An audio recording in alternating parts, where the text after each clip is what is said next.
Welcome to the Deep Dive. Today, we're plunging into the latest from Citizens Financial Group, their Q2 2025 earnings call and results. That's right. Our mission, really, is to cut through the noise, dig into the numbers, the statements, and pull out what really matters for you. Give you that shortcut to understanding. Exactly. We'll look at, how they actually performed, what's driving things behind the scenes, and where they seem to be heading, especially in this, well, pretty dynamic economy. Yeah, dynamic is one word for it. You're going to hear about some pretty impressive metrics and strategic moves they're making. What I found fascinating reading through the material was this contrast. They talked about tremendous uncertainty, right? But then announced these strong financial results that exceeded expectations. And they kept using the phrase rock solid. So what does rock solid even mean for a bank today? Let's unpack that. Sounds good. Okay, let's kick off with the headline figures. The EPS, earnings per share, landed at 92 cents. That's up 19% just from the previous quarter. 19%. And net income came in at $436 million. That sounds, well, pretty robust. It is robust. And this strong performance, it wasn't just one thing. It was paced by several key factors. First, you've got really solid growth in net interest income, NII. That's up 3.3% sequentially. Okay, and NII, just remind us, that's the core bank profit from lending versus deposits, right? Exactly. And that growth was driven by their net interest margin, or NI, expanding by 5 basis points. It reached 2.95%. Think of NIM as sort of their profitability gauge on lending. Right. Higher NIM, more profit squeezed out. Precisely. And second, they saw a big jump, 10% in fee income. That's money from things like wealth management, card services, mortgages, all those other services. So income side looking strong. Yeah. But managing costs is the other half of the equation, isn't it? Were they disciplined there? Absolutely. You hit the nail on the head. Expenses were broadly flat. While growing revenue. Yes. Which led to about 500 basis points of positive operating leverage. Basically, revenue grew much faster than costs. That's the dream. It is the dream. And this helped push their efficiency ratio down to 64.8%. So for every dollar they make, they're spending less than 65 cents to run the bank. Pretty lean. That raises a key question, though. How do they keep that cost discipline while still investing? You've got to invest to grow, surely. It's about being smart with resources. Strategic allocation, optimizing processes, using tech. It frees up cash to put into those high-growth areas. It's not just cutting, it's redirecting. Okay, makes sense. And then there's the balance sheet, that rock-solid description again. What does that translate to for, the average person thinking about the bank's stability? Yeah, rock solid here means a really strong foundation. It points to their capital levels. Their CET1 ratio is 10.6%. CET1. Yeah. That's the core safety buffer, right? Exactly. Common Equity Tier 1, it measures their ability to absorb losses. 10.6% is comfortably above what's required. Plus, they have strong liquidity, lots of available cash, and a healthy credit reserve for any potential loan issues. So buffers are strong. Very strong. And look, they even continued buying back their own shares, $200 million worth in Q2. They returned $385 million total to shareholders. The board even upped the buyback program to $1.5 billion. Wow. So they're not just stable. They feel confident enough to return significant capital. That's the signal, yes. Financial muscle, not just resilience. Okay, so strong financials, good cost control. Yeah. But how are they actually growing? Let's talk drivers. The call mentioned a resumption of net loan growth across commercial, consumer, and the private bank. Loans up 1% quarter on quarter. They called it an inflection point. What's so significant about this quarter's loan growth? It's significant because it's broad-based. It wasn't just one area carrying the load. All 3 big business lines, commercial, consumer, private banks, saw net growth. That's a really positive sign. And the private bank seemed like a real star. Oh, absolutely. The private bank was a key driver. It added 0.06 cents to EPS this quarter alone, up from 0.04 cents last quarter. And get this, they're projecting it will add over 5% to Citizens' overall bottom line and deliver a return on equity over 20% in 2025. 20% ROE, that's huge. Very strong returns, yes. And drilling into that private bank loan growth, $1.2 billion in new loans this quarter, their strongest ever. How are they managing that? What's the magic formula there? Well, it seems to be a mix. They're seeing existing commercial clients use their credit lines more, which is a sign of business activity. Okay. And then on the individual side, more consumer borrowing, especially mortgages within that private bank client base. Plus, their deposit gathering is really humming along, over $9.5 billion already by mid-July. That gives them the stable funding for these loans. It's about deep relationships, really. Makes sense. Deep relationship, strong funding. But what about the other big pieces? Consumer and commercial banking, are they pulling their weight too? Definitely. In consumer, it's steady, high-quality growth. One highlight they mentioned, they're actually leading the nation in HELO C originations. HELOCs, home equity lines of credit, Yeah. leading the nation. But they're only in, what, 14 or 15 states? Exactly. Pretty impressive market share where they operate. And these aren't risky loans either. We're talking high 700s FICO scores, mid-60s loan-to-value ratios. So good credit quality, solid equity cushion. Right. And yielding over 7%.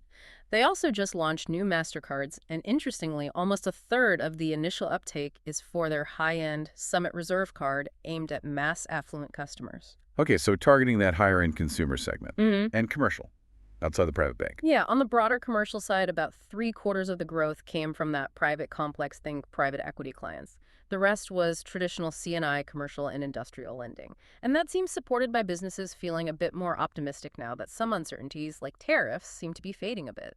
That's interesting. Yeah. So alongside this new growth are some of the old headwinds easing up, things that were dragging them down before. That's a great point. Yes. Remember their non-core portfolio. Assets they're intentionally running down. Yeah, the stuff they want to get rid of. Exactly. That runoff was dragging things by about $1 billion a quarter last year. Now they expect it to be only $500 million per quarter for the rest of this year. So much less of a drag. Much less. Combine that with reducing their commercial real estate exposure, and it just creates more room for that positive net growth to show through. It's like taking the brakes off bit by bit. Okay, this brings me to something that really piqued my interest in the call materials. This new initiative, reimagining the bank. Yes. It sounds much bigger, much more fundamental than just, finding a few efficiencies. What is this? What are they trying to do? You're right. It's ambitious. They're calling it a multi-year transformational program. A seismic shift, I think, was the phrase used. Seismic shift. Wow. Yeah. It's about fundamentally changing how they serve customers and how the bank operates internally. It's being led right from the top. And technology is key.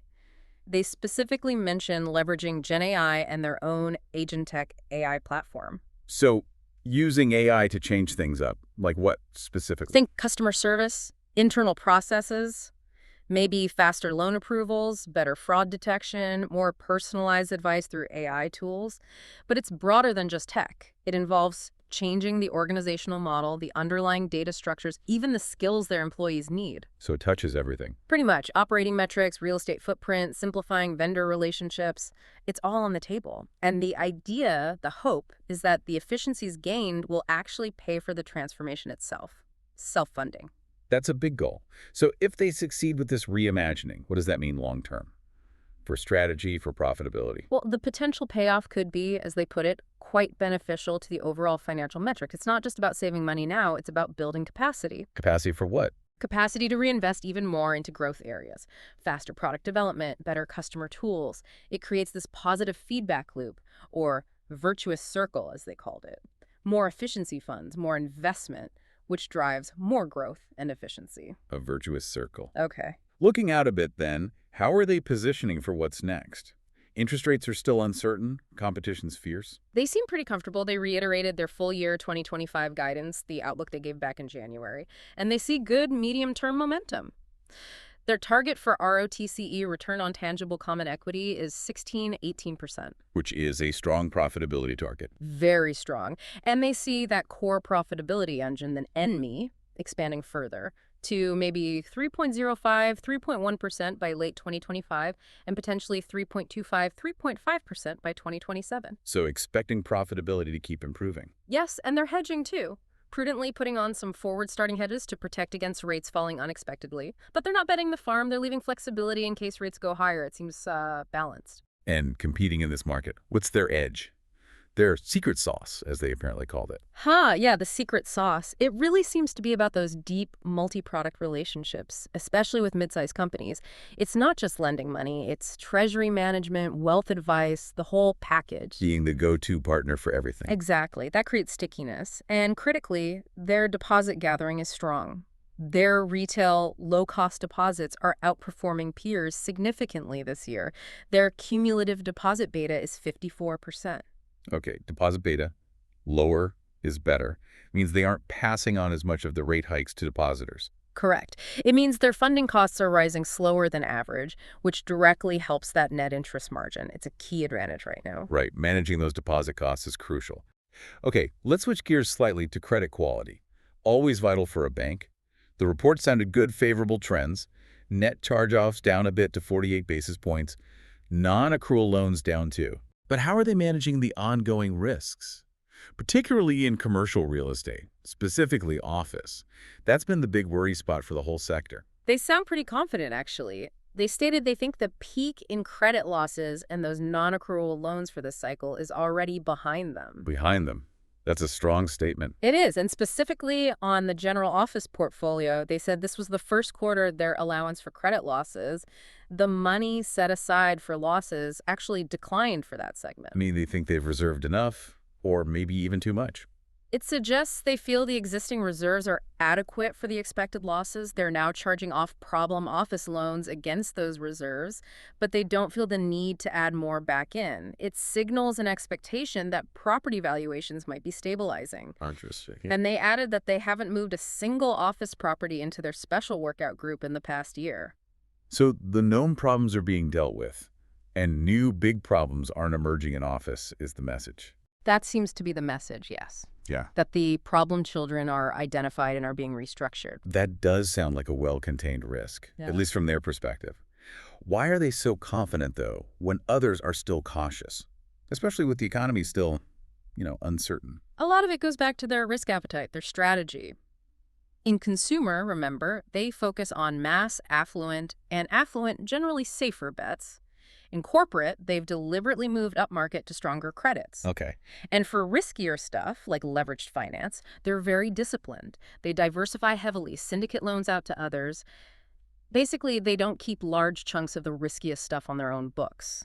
Average holds are small. Risk distribution is key. Spreading the risk around. Got it. Exactly. Not letting any one area become too concentrated. Okay, so bringing it all together then, what's the big takeaway for you, our listener, from this deep dive into Citizens? We've seen really strong Q2 numbers, clear strategic growth, especially in that private bank. And this massive reimagining the bank initiative, really leaning into technology like AI. The focus seems very much on building long-term value. Absolutely. It's impressive to see them deliver solid results now in this environment, but also make these big forward-looking bets on transformation while keeping credit tight. Yeah. It really speaks to a comprehensive strategy. Yeah, it does. It highlights how, sticking to core relationship banking, but also embracing innovation can really build resilience and drive growth.